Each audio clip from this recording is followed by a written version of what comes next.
Welcome to LIVEDAF, your online Daf Yomi Shiur. Shalom Aleichem and welcome back to today's Daf Yomi, which is Shabbos Daf Kuf Mem Vav. We're at the Mishnah, 12 lines from the top. It says the Mishnah, Shover Adam Esachavis. One may crack open a barrel which contains figs. So you can use a knife, you can use a spear to crack open his barrel, Lechoil Heimena Groigros, to have access to be able to eat the figs which are contained within this barrel. Now there's no concern of malacha here. The Ran explains because he's merely being mekalkel, he's demolishing, he's ruining something. In which case, generally it would be an issa d'Rabbanan, the Ran says, but since it is l'tzurich Shabbos, it is for the sake of Shabbos use, he needs to have access to his food in this chavis. The Chacham allowed him to go ahead and demolish, ruin, break his barrel. Ubelvad, says the Mishnah, provided he must make sure shelo yiskavin lasis kli, that he has no intention of making a kli. Rashi explains this to mean that he's not forming a proper opening, a proper hole. So he's merely breaking it, leaving these jagged edges there, just breaking apart the chavis. He's not forming, fashioning, crafting a proper opening to his kli, in which case he'd be doing a malacha. Which malacha would this be? Makeh b'patish, meaning fashioning, adding a enhancement, adding a feature to a kli, putting the finishing touches on a kli. That's called makeh b'patish. So you can't go ahead and form an opening. He merely could break a piece off the side of his chavis to have access to the food therein. Continues the Mishnah, ve'ein noikvin megufa shel chavis. Likewise, one cannot puncture the lid of a chavis. Devei Rabbi Yehuda. Chachamim matirim. The Gemara will explain exactly what the circumstances are here. V'lo yikvena mitzida. Now all agree you cannot puncture a hole on the side of it. Now what are we speaking about? The Gemara will explain whether we're speaking about the side of the lid or on the side of the actual barrel. Continues the Mishnah, v'im hoisen nekuva. Now if this barrel already had a puncture, it was very perforated, and he'd like to plug it up, lo yitein oleh hashava, he may not place wax on it because he's going to be smearing it, in which case it's a malacha of memachek. Rabbi Yehuda, ma'aseh bo lifnei Rabbi Yochanan Zakkai. There was a story that came before of Yochanan Zakkai Ba'arav, when he was in this town Ba'arav, where a person plugged a hole using wax. Ba'amar, Rabbi Yochanan responded, I'm concerned, perhaps he's liable to chatas, perhaps he did a malacha. Fine, he plugged up the hole, that wouldn't be a malacha, but perhaps he smeared the wax around the opening of the hole to properly smooth it with the, attach it to the wall of the chavis, in which case he would be doing a malacha. Let's take a look at Rashi here, who is 7 lines from the top, beginning with the words Shover Adam Chavis. Malaya Groigros, so this chavis is full of dried figs, Bisakin, Oy Besayif, so he uses a knife or a sword. So he cracks open his barrel, Lechol Mimena Groigros, to extract from it the figs. De'ein b'makalkal shum isser b'Shabbos, because this fellow was merely destroying, that doesn't entail any isser on Shabbos. Now apparently Rashi holds that there isn't even an isser d'Rabbanan. The Ritva points out, it seems that there's no concern whatsoever, because Rashi holds that there's no concept of binyan, building, or stira, demolishing when it comes to a kli. So Rashi, Lishitasa, according to his opinion, holds that demolishing a kli doesn't even involve Issa D'Rabbanan. But as we said, the Ran, for instance, learns in Rashi that there is an Issa D'Rabbanan, but that was mutter because it's Tzorech Shabbos. Continues Rashi, unless it's kli, he shouldn't have the intent to make a kli, so he can't involve himself in fashioning, in crafting this nice opening, to create this nice opening, this properly formed hole. He cannot make a hole in a lid, hadvuka b'fi chavis, which is on the top of the mouth of the, attached to the mouth of the chavis. Lasis nekev, he can't make a nekev. Elenoitelas kula, he simply removes the entire lid to open the barrel. But if you would perforate the lid, misak and pischa, he's fashioning an opening. So this was Shittas Rabbi Yehuda, who says it's considered making a Pesach. Chacham say no, there's no concern. De'ein derech Pesach l'chavas b'kach. This is not the ordinary way of making a Pesach, an opening for a chavis. Nobody makes a hole in the lid. You want to open your barrel, instead of making a hole in the lid, just remove the lid. So it's not really serving a purpose to have a hole in the lid. Additionally, if he's getting involved in adding another hole, another opening, another spout to his chavis, then let him make it in the actual body of the barrel. Why is he making it on the lid, something which is makeshift? It's here today, gone tomorrow. Let him put the effort in the actual body of the chavis. So in any case, there's no concern here according to the Rabbanon, because this is not considered to be adding a feature, enhancement to the barrel itself, and therefore there's no malacha. The Gemara will explain exactly what this means. So you shouldn't use wax to plug up the hole. This involves the malacha memachik.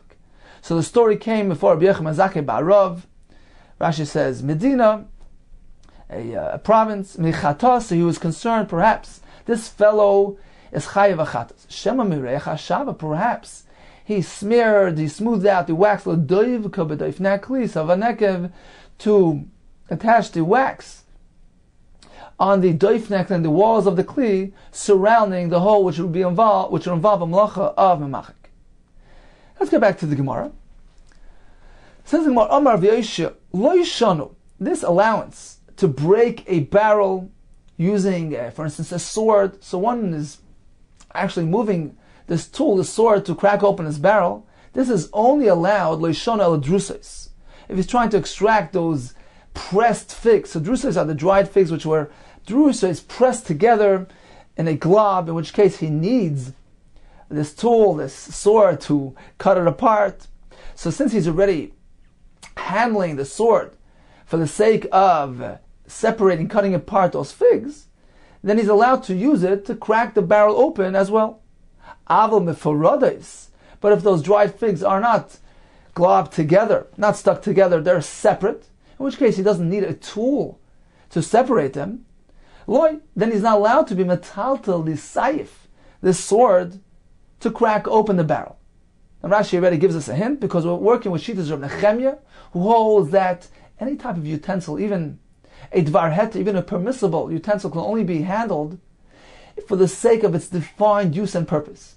Chachamim, the Rambam explains that there's the issur of moving around stuff on Shabbos is out of concern that he might get involved in doing malachos, he might get involved in just transporting stuff on Shabbos. So the Chacham gave us a special allowance to move around things that we need.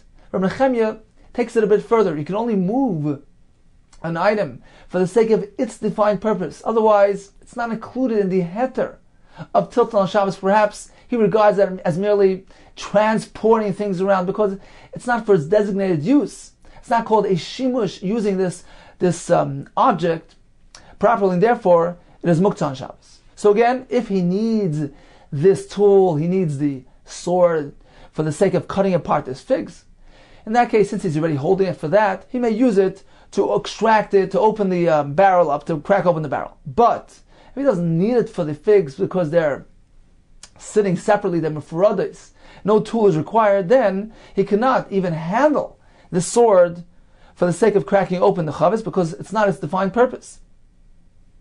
Says the Gemara, umefuradis loy, is that the case? That separate figs would not allow him to handle the sayif, the sword, to crack open the barrel? Meisvei, we have a kasha from a brayso.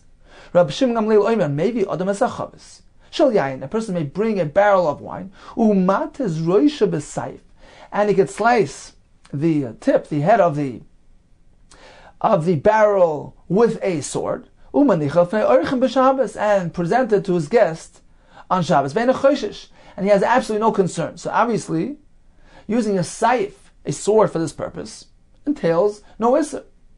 Says Mahi Rabbanani.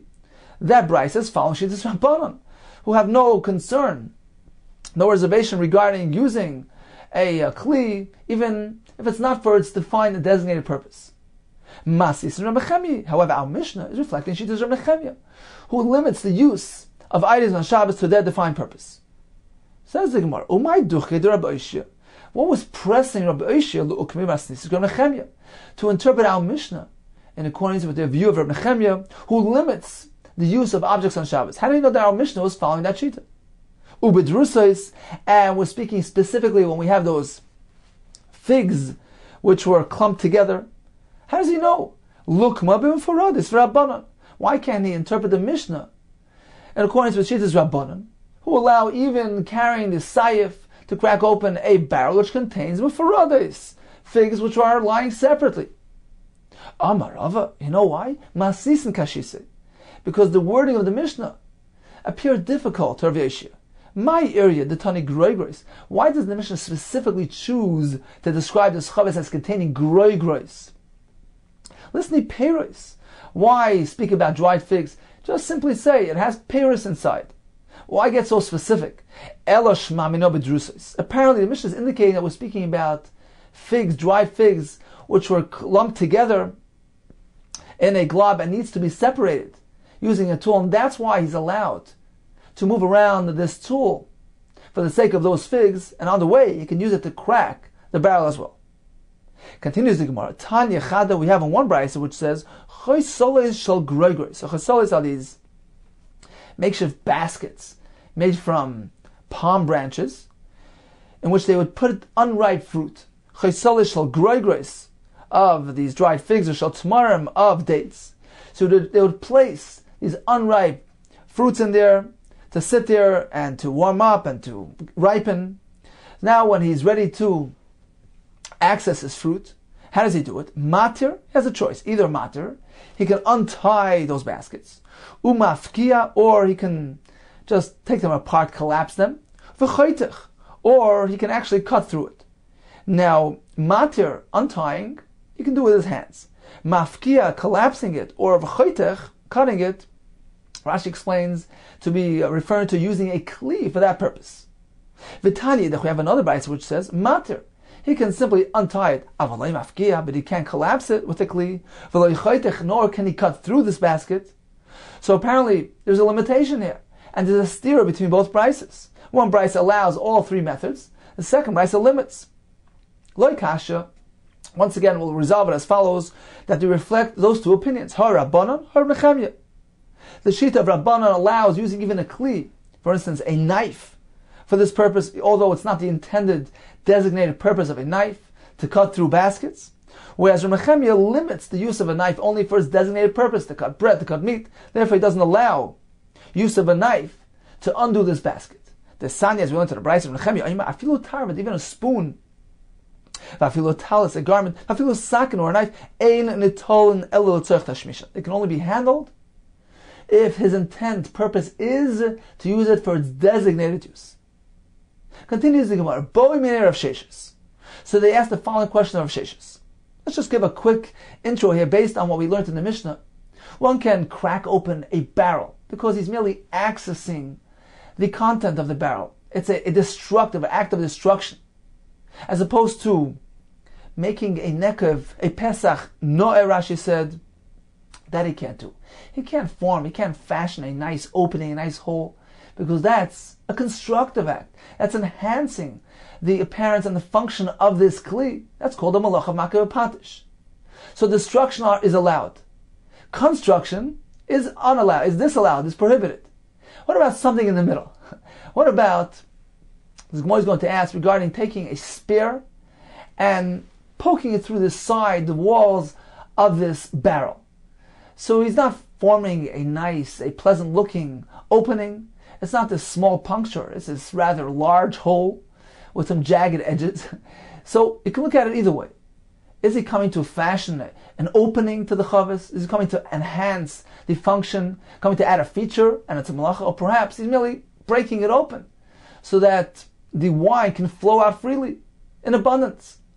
So is it an act of destruction, or is it considered to be a positive act and is a malacha? Boy miner of Sheshes. Ma'u lemivras chavisa. What is the halacha regarding puncturing a barrel beburtia b'shabbat? Beburtia is this spear. On Shabbos, may one do this or not? Do we say, well, do we characterize this act? Do we define it as a kavana of a pesach, that he's forming an opening he's making a nekev, and therefore it would be asr. Or dilmo, perhaps, he's merely expressing his good eye, his generosity. He wants the water to flow out, the wine to flow out in abundance. Perhaps he's using it to serve his guest. In any case, the point here is merely to get the wine out. It's an access route to his wine. He's not coming to enhance the barrel. So it's an act of destruction, so to speak. V'shari, and it's mutter. So it's a medium-sized hole, jagged. So it can be viewed as perhaps forming an opening, a pesach, adding and enhancing his chavis, or perhaps it's merely an access route to his wine. Amar lei, so Sheshes responded, Amar lahu, Sheshes responded to them, lepischa kamechav v'aser. It's considered to be a pesach. We characterize this as the formation of an opening. He's enhancing the chavis, he's adding another feature, another way to get the wine out, and therefore it is aser. Meisvei, so you have a kasha from a brayse. This is the brayse we mentioned earlier. Maybe a person may bring a barrel full of wine, and snap off the top of the chavis using a sword. Apparently, forming this opening, this hole, is not regarded as a malacha. So why is this different in our case of the spear? Says what is the difference? Why? Hassam, in that case, as Rashi explains, he is chopping off the top of the barrel right underneath the lid. Apparently the lid is not large enough. The hole there wouldn't be adequate to pour out the wine in abundance. So therefore he cuts right below the lid where the barrel widens a bit. This results in a wider opening. So it's larger than the lid opening. So apparently the point there is on account of generosity. Hasam vaday, certainly la'ayin yafika machaven. However, in our case where he's putting a spear through the side of the barrel, which results in a smaller hole than the lid, why is he doing this? Why can't he simply, if his intent is merely to have the wine pour out in abundance, it's an expression of generosity, so why does he simply open the lid on top? Why is he forming this new hole, which is a medium-sized hole? If his intent is merely to gain access to his wine and have it pour out in abundance, let him just go open the lid on top. So apparently he is, for some reason, forming a new opening. He'd like to add a new feature to his barrel and open a new hole on the side of the barrel, and that's considered to be a malach. Let's take a look at Rashi inside. 28 lines from the bottom. Lemivraz litchoiv pundabalas, to put the thing through the barrel with a spear, to put it through the walls of the barrel linkaiv, to make a hole. So the question is, la'ayin yafa? Do we say, well, he's merely trying to crack open his barrel to gain access to the wine so that it pours out in abundance. Laharchiv moitzah yain, to enlarge the opening, the exiting of the wine, b'nekav gadol. So he's trying to make a large exit route for the wine. But the loy nakivle, why should we think so? Because he chose to do it in this way, not in a proper way. The loy nakivle kederech hanoikvin, the way usually you make holes, nekav ogul, a round one v'yafa, and a nicely formed hole. He's using this spear to break open his barrel. Apparently, he's trying to have proper access to his wine. So the Gemara says, well, it's asr. And the Gemara asks, what is this different than slicing off the top of the barrel? Hasam vade, over there, certainly la'ayin yafika machaven. His purpose is merely an expression of generosity. Shemarchev pil lamata mgufasa. He's widening the opening of the kli underneath the lid. Kediktani, as it says, mat is this reisha, sfas pia. So he's cutting off the top of the barrel, which is the rim of its mouth. So it's where it begins widening underneath the mouth. The point there is, because the lid apparently isn't wide enough, he wants a larger hole. So he cuts off right under the lid. But in our case, where he's putting the spear through the sides, through the walls of the chavis, if he's looking to have his wine spill out in abundance, let him just take off the lid. Why is he forming this new hole on the wall of the chavis? Apparently, for some reason, he wants to enhance his barrel and add a new feature, a new opening to his barrel, which is considered to be a malacha. Continues the Gemara. So what about puncturing the lid itself? Rav Yehuda says it's asr. Chachamim say it's mutter. So the Mishnah began with that machlekes, and then the Mishnah continued with one more statement. He shouldn't puncture it from its side. The Gemara will give us two approaches to these words of the Mishnah, to the machlekes and the subsequent statement. Amar Rav Huna, machlekes, the discussion, the disagreement between Rabbi Yehuda, who says one may not puncture a lid of a barrel, and the Chacham who allow. What does it pertain to? Where is he puncturing the lid? Lemala, when he punctures the top of the lid. In which case the Chacham say, why is he making a hole on top of his lid? Let him just remove the lid. That's something which is more commonly done. So if he wants to open his barrel, let him remove the lid. Why is he puncturing a hole? That's not considered to be a proper opening. He's not really adding much to his chavis. He's not enhancing it. It's basically an effort in futility. It's not considered to be a tikkun, a makeh b'patish.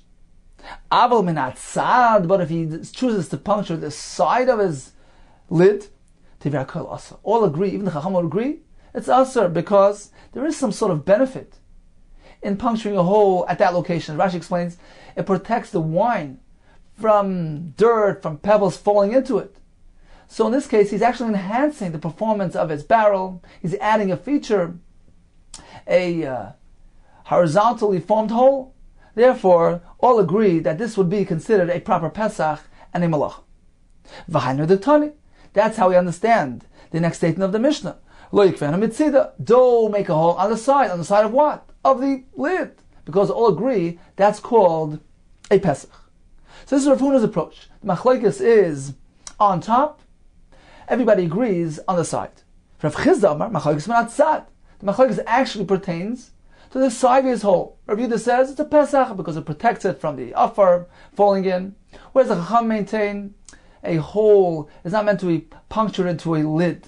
If you want to make a hole, make it in the barrel itself, where it's a permanent fixture, a permanent feature. The lid, perhaps, is something which comes and goes. Why is he exerting effort into puncturing his lid?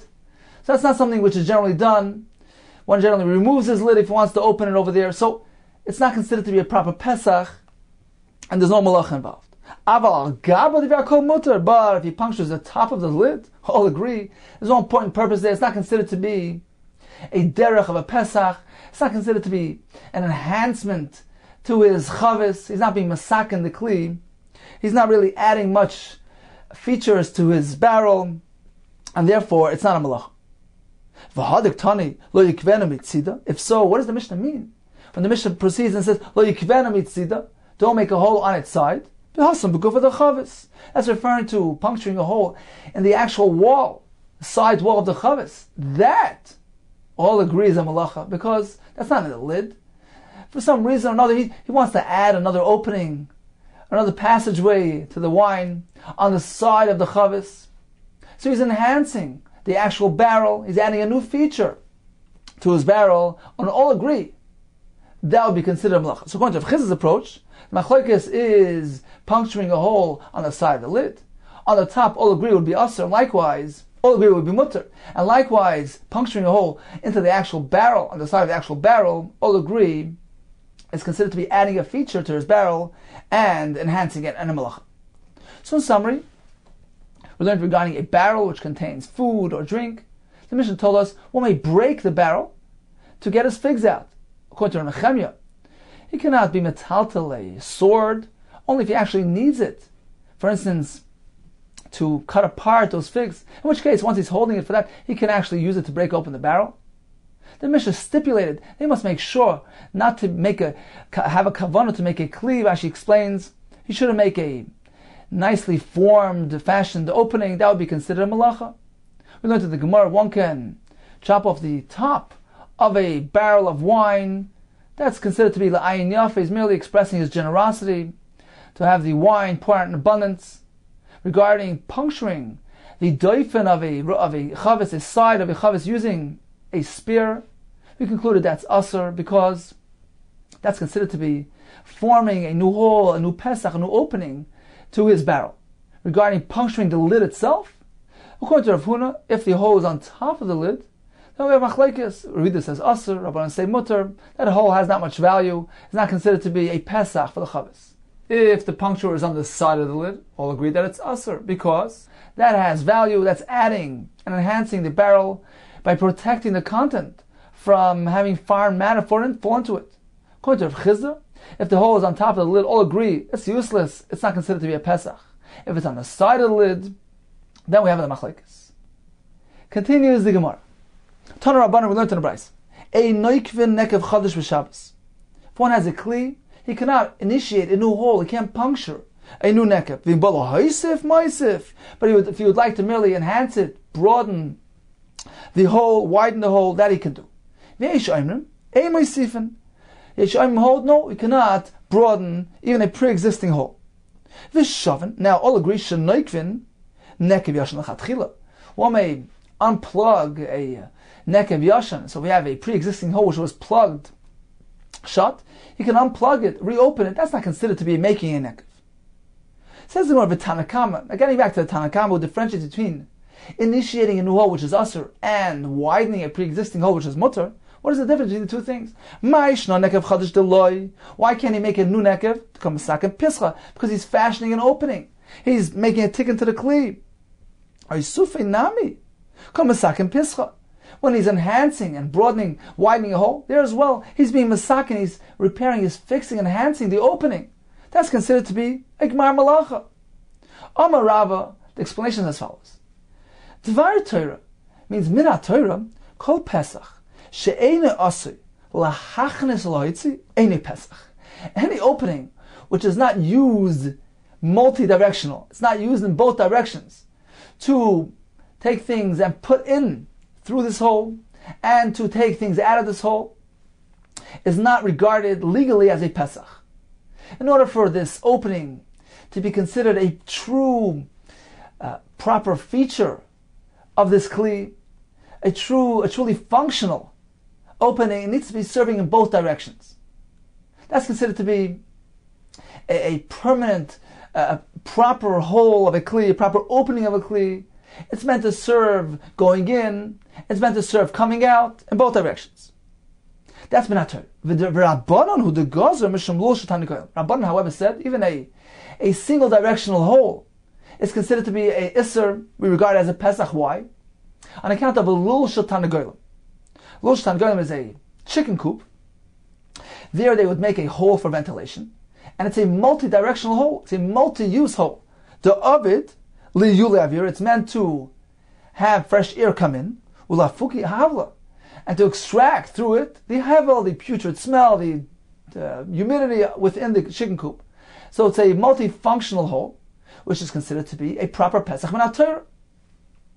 Now, not everybody is aware of the multifunction purpose of this hole, of the Lul Shatan Golim. So the Rabbanan were concerned, if one can go ahead and make a hole which is single directional, for instance, the opening of a kli, for instance, this hole here that's merely a small hole, it's meant to have the wine come out of the kli through it. It's a single directional hole. In this case, if it would be mutter, perhaps he'll confuse it with a lul shatan nigol. Even there, he might go ahead and form that hole not knowing that hole has a double function, a double purpose. So if you allow this, he's perhaps going to form the hole there as well. So on account of that concern, the Chum said even a single direction hole cannot be made on Shabbos. But if he already has a pre-existing hole, he's simply trying to widen it, that he can do. Why? A sufi, to add, to widen a hole, certainly that concern is not present by the chicken coop. He's not going to widen the hole. Why? He's concerned about a creature, a rat, entering through that hole and attacking his chickens. So since the whole isser of making a single directional hole to puncture a kli, which it's only serving in one direction, to have the liquid pour out through it, it's only a single directional hole. If that isser is only based on the concern that he might puncture a hole, a ventilation hole, in the Lul Shatan Golim, so that only applies to a new hole, which one might be tempted, inclined to do that, to form a new hole by the chicken coop. But if there's already a pre-existing hole, he's merely trying to enhance it and widen it a bit, that would be mutter, because there's no concern of one doing that by a chicken coop. He's not going to want to widen that hole for concern of his safety of his chickens. The other shita holds no emasif, and he cannot widen the hole in the kli. Why? There is a concern. Zimnan deloitiknemi ikar. There's a concern that he might actually do that by a chicken coop. Perhaps loitiknemi ikar, he hadn't properly formed the ventilation hole. He didn't make it wide enough to be functional. But he might actually go ahead and widen it. So there is a concern of widening even by a chicken coop. Certainly he's not going to make a large hole which will allow animals to enter, but if he made only a teeny hole which is not large enough to function, he's going to be tempted to go ahead and enlarge it. Therefore the Chachamim prohibited even enlarging a single directional hole in a kli for concern that one may go ahead and apply that to a lush tiny girl as well. Dorish of Nachman and Rav Yochanan halachak yesh imrim, that one may not widen even a pre-existing hole in a kli. Continues the Gemara. Vishavan, they all agree, one may reopen a pre-existing hole. Amar Avidah Amar Shmuel. This allowance is only said that this hole is present and was plugged in order to be meshamer, to maintain, to safeguard the aroma, the freshness of the wine. In this case, the hole wasn't really plugged so tightly and fastened so properly, in which case unplugging it is not considered to be really crafting anything and initiating a hole, because he's simply removing this makeshift plug. But if this hole and the plug which was inserted in this hole, so it was plugged up lechazik in order to support and strengthen, reinforce the barrel, so it was done properly. Rashi says it's a stima mal yasa, it's a proper plug. In this case, removing that plug is tantamount to forming a new hole. Says, well, what do you mean, l'shamar l'chazik? Where exactly are these plugs, are these holes found to be found?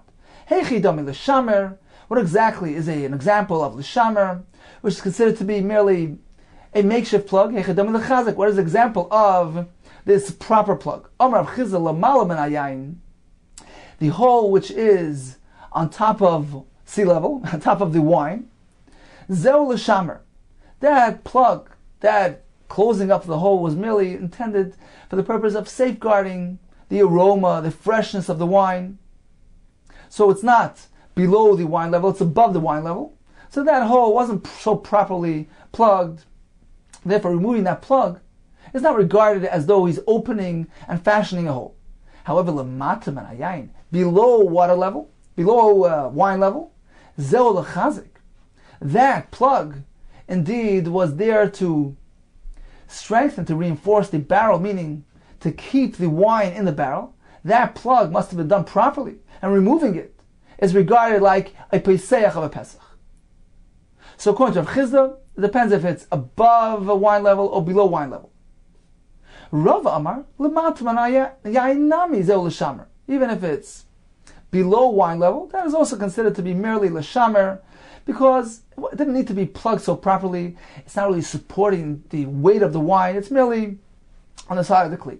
What is an example of the plug which is there to reinforce the kli, to really safeguard that wine and plug properly for that purpose? Going, for instance, if the barrel was perforated and punctured underneath the sediment, meaning all the way on the bottom of the kli, in which case it needs to be plugged properly because it needs to sustain the weight of the entire content of the barrel. That's a properly formed plug. Removing that plug is regarded as though he is forming a new hole. Tanya the Messiah. I'll bring you a raya from the following brisa to your concept that only a proper plug is considered as though the hole is no longer existing, and removing that plug is considered to be a Pesach.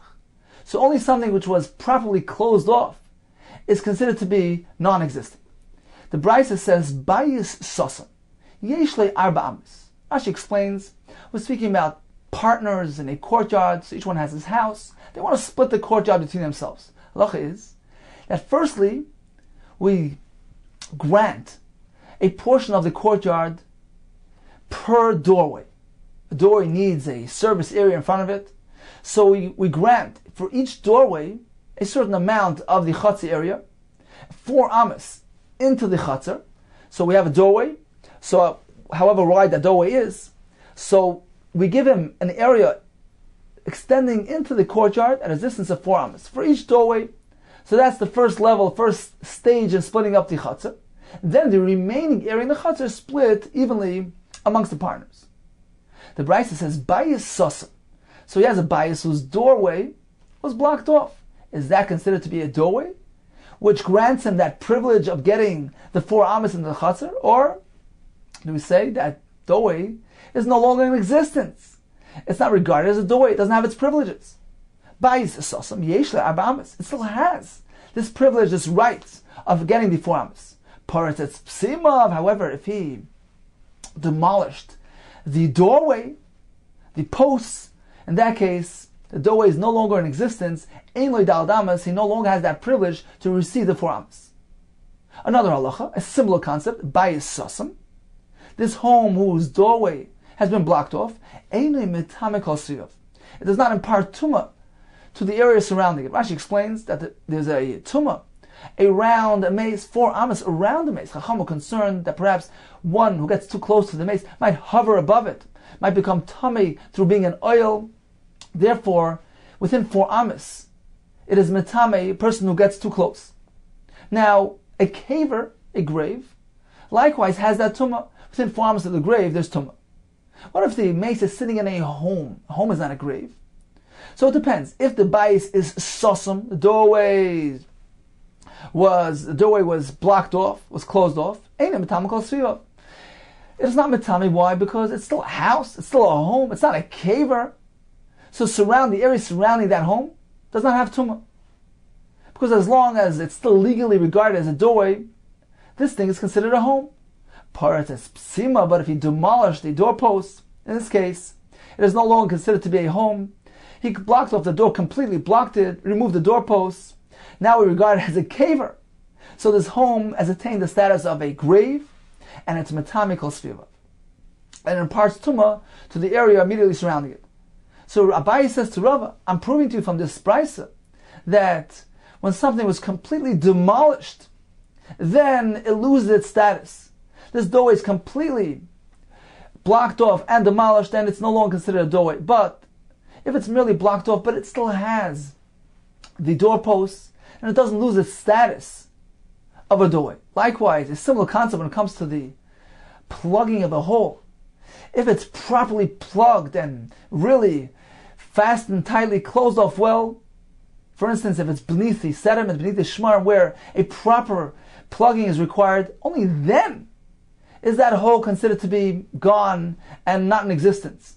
And reopening is regarded as making a new Pesach. But if it's merely on the side of the barrel, even if it's below wine level, that plug is doesn't really have the same level of the plug on the bottom. It's not really such an enhanced plug, and therefore we consider the hole to be still in existence, and removing that plug does not involve a malacha.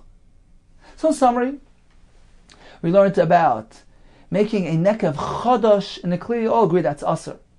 To add, to enhance it, to widen a hole in a kli, there's a machlekes.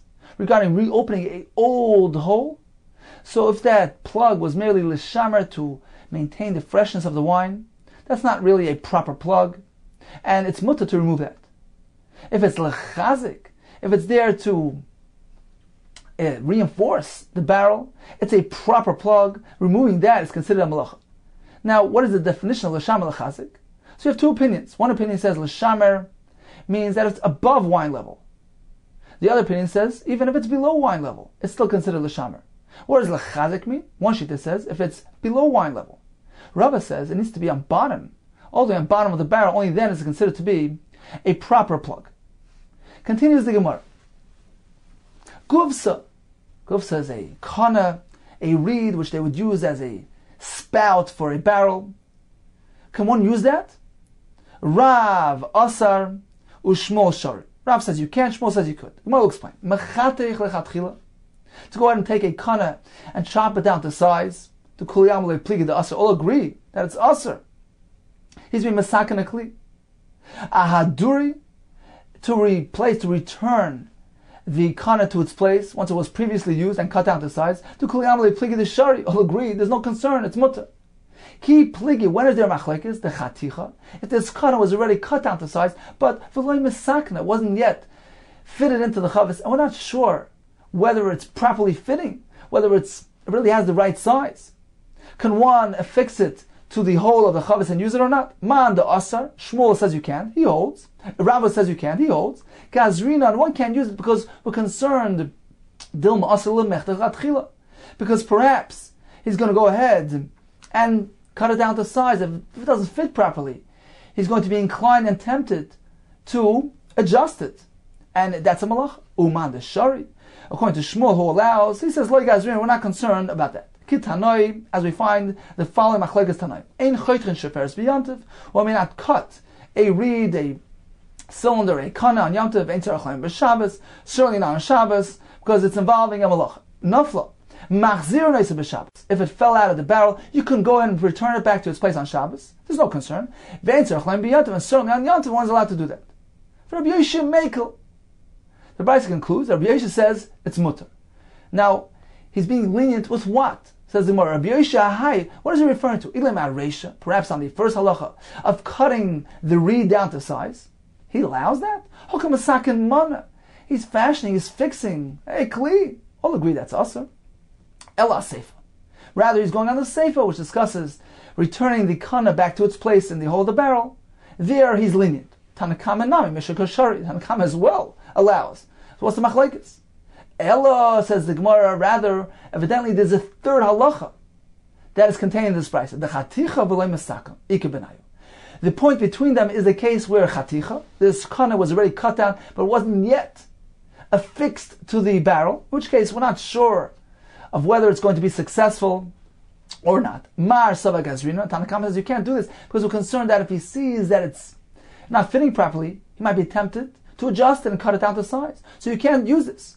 Umar Savar, in contrast to Rabbi Yeshu holds, like Gazrinan, we are not concerned and smut. Dorash of Shisha, Breda of Idi, Mishred of Yechanan. So he taught Neir of Yechanan, Loch Rabbi Yeshu, there's no concern, one may go ahead and use the kana even for the first time.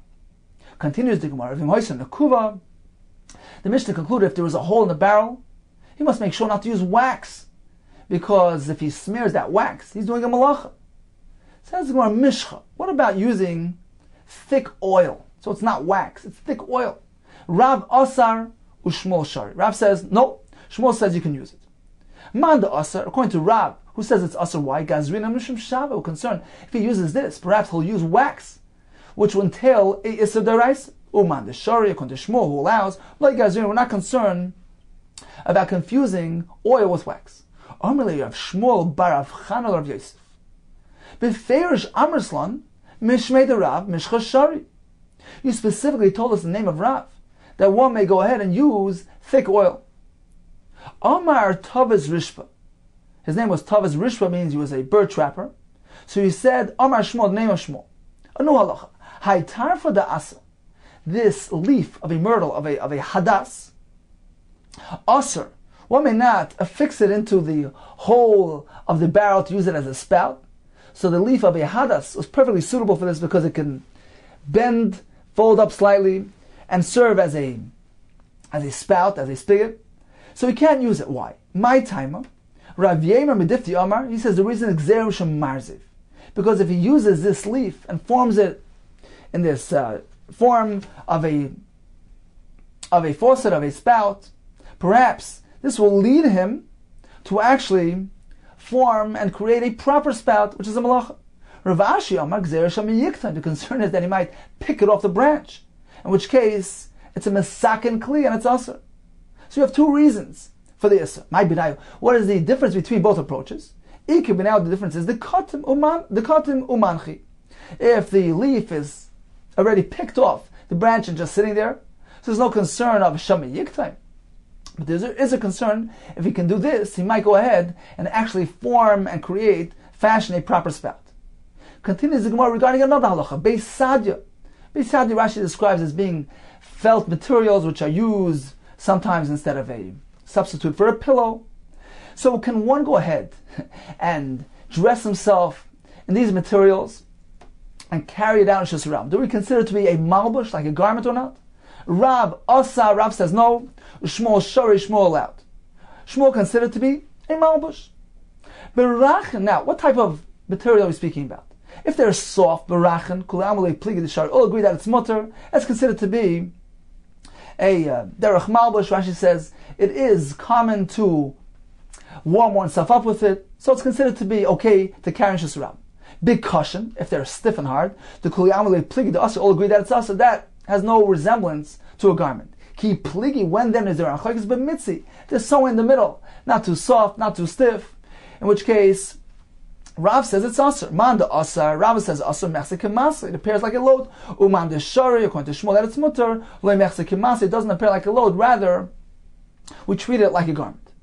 Says the Gemara, v'hadu Rav. This isser that we are quoting the name of Rav, love ferish itmar. It wasn't something which we heard from him explicitly.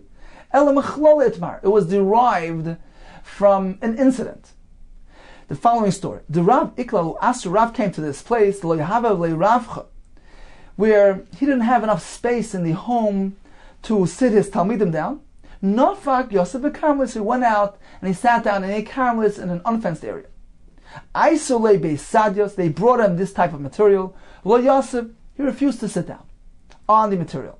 Mandachaz, and now the person witnessing figured, Savar, he figured Mishum de Beisad Yosef, because Rab maintains one may not wrap himself with this material and carry in Shus Ram. Therefore, he didn't want to partake in it. He didn't want to benefit from it because it was brought to him and carried to him.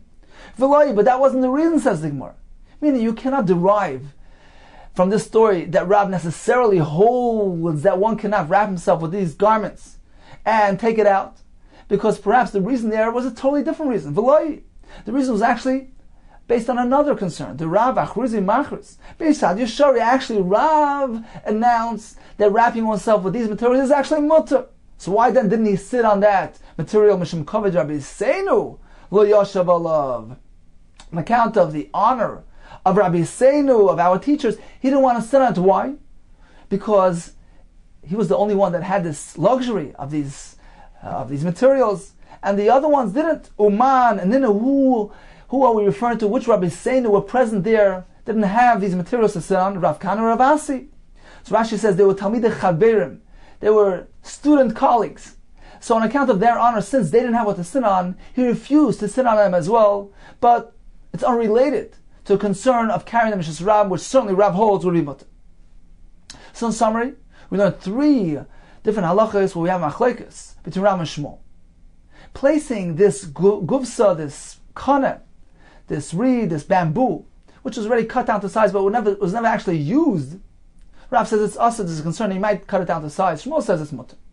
Using thick oil to plug up a hole, Rav says it's usher, for concern that he might confuse it with wax. Shmuel says it's mutter.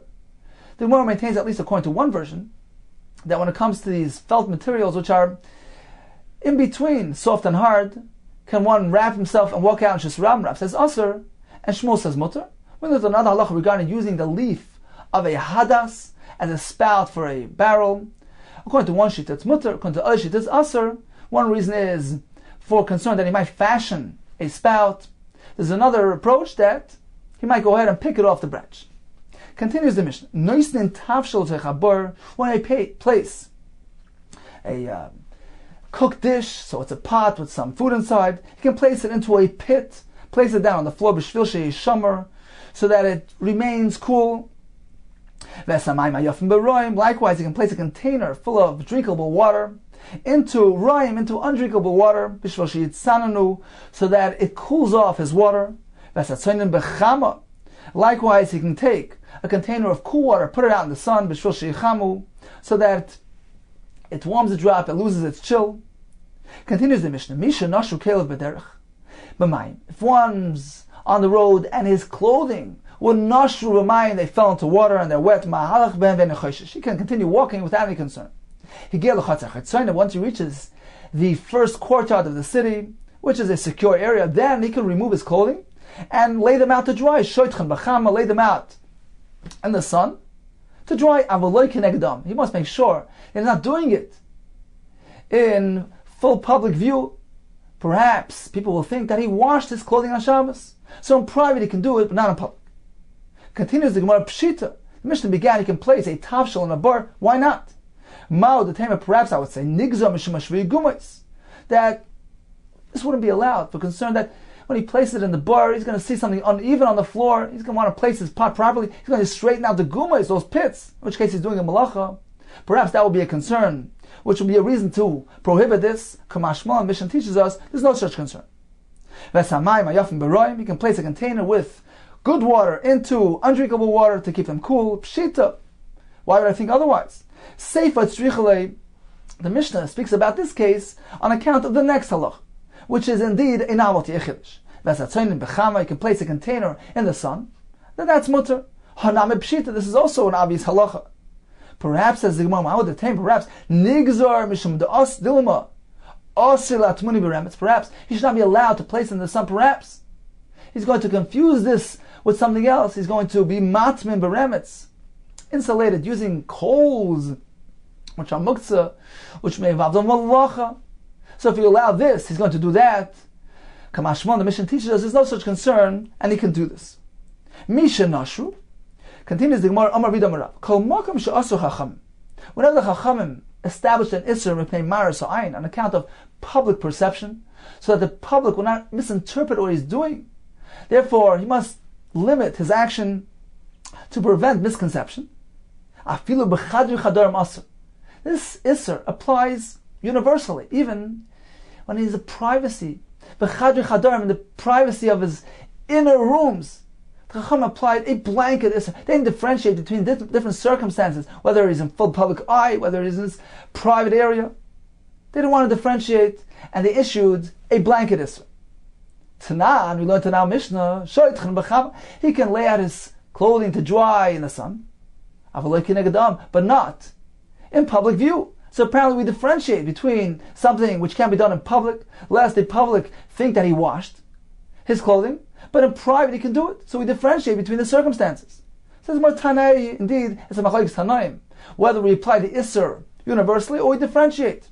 The Sani was learned in the Brayso. Shoitchen b'chama, he can lay out his clothing in the sun, but he can't do it in full public view. They say you can't even do it in private, because we don't differentiate between a public area and a private area. Okay, time for a brief review of today's daf. We began with the Mishnah, which presented to us a new concept. One may crack open a container if he's merely engaging in a destructive act to access the food within it. He can break a container, a chavis which contains figs, as long as he doesn't fashion a proper opening, which is a constructive act. It's considered to be a tikkun for the kli. Likewise, he can slice off the top of a chavis shel yain, because there as well he's merely accessing the wine. It's an act of destruction. He's ruining the chavis to get to his wine. He's not enhancing the barrel, as opposed to making that hole with a spear on the side of his barrel, in which case that's considered to be a positive act. He's forming a pesach, which is a malach. Regarding puncturing the actual lid, we have two approaches.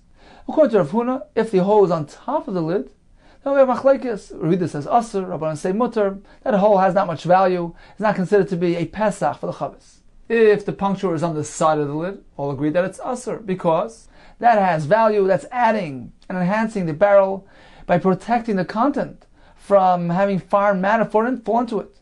According to Rav Chizda, if the hole is on top of the lid, all agree it's useless. It's not considered to be a pesach. If it's on the side of the lid, then we have the machlekes. Regarding puncturing a new hole on Shabbos, so if it's a multi-directional hole being used in both directions, minatur it's asur. If it's a single directional hole, then it's asur d'Rabbanan. What about adding, broadening, widening a pre-existing hole? We have machlekes. Regarding reopening a plugged hole, the Gemara said lishamer, if it was plugged for the sake of lishamer, then reopening that is mutter. If that plug was a proper plug for the sake of lechazik, then opening that would be considered like an initiation of a new hole. We have two definitions of these terms. According to one approach in the Gemara, lishamer means it's above wine level, in which case the plug is not really properly fastened. One shita says even if it's below wine level, that is also not really considered to be a proper plug. What does lechazik mean? So one approach says if it's below wine level, then that's considered to be a proper plug. Rabbi says it needs to be on the bottom of the barrel, where it needs to be plugged properly to sustain the weight of the entire content of the barrel. We have 3 disputes between Rav and Shmuel regarding using a pre-cut kana, a bamboo, but wasn't yet used. It was chatach, but not mesukah, not inserted in the barrel, so it's being used for the first time. Rav says it's aser. Shmuel says mutter. Using thick oil to plug up a hole, Rav says aser. Shmuel says mutter. Using these felt material, which are nor too soft, nor too thick, nor too tough. According to Rav, one may not wrap himself with that and walk out in Shasarab. According to Shmuel, we regard it as a malbash and it's mutter. Regarding using the leaf of a hadas as a spout for a barrel of machlokes, we concluded with the Mishnah gave us 3 chidushim. He can place a pot in a bur without any concern of him being tempted to perhaps smooth out the floor of the bur. He can place a container with cold water in the sun without any concern that it might lead him to use coals. And finally, he can take his wet clothing, spread it out in the sun, as long as he's doing it in private.